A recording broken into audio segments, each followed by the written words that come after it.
नमस्कार। आज खबर को आपण मानक स्वागत। जल्दी करंतु यही काम नहेले बंद हो बैंक अकाउंट। हाँ आज्ञा, जदि आपण मानकर बैंक अकाउंट अच्छी तेबे यही खबर आपण मानक पई। समस्त बैंक गुड़ी को नहीं एक जरूरी अपडेट देछि आरबीआई। अकाउंट रे मिनिमम बैलेंस ना रे एणिकी पेनाल्टी लगे पारे नहीं बैंक।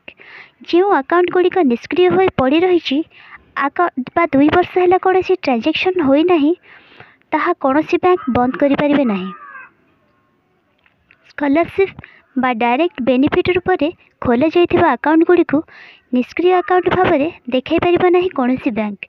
निष्क्रिय खाता गुड़िक पई मध्य एक सर्कुलर जारी करिछि आरबीआई। एथिरे बैंक गुड़ी को आवश्यक निर्देश दिया जाइछि। अनक्लेम्ड डिपोजिट गुड़ी को काम करने को चेष्टा करिछि आरबीआई।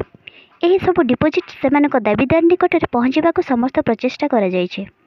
आरबीआई निर्देश मुताबक वर्तमान बैंक गुड़िक निज निज कस्टमर को एमएसएस लेटर बा मेल माध्यम से निष्क्रिय अकाउंट गुड़िक विषय रे सूचना देवे। कौन जवाब न मिले से व्यक्ति को जोगाजोग कर। वर्तमान अनक्लेम्ड डिपोजिट 42,272 कोटी टंका को वृद्धि पाई।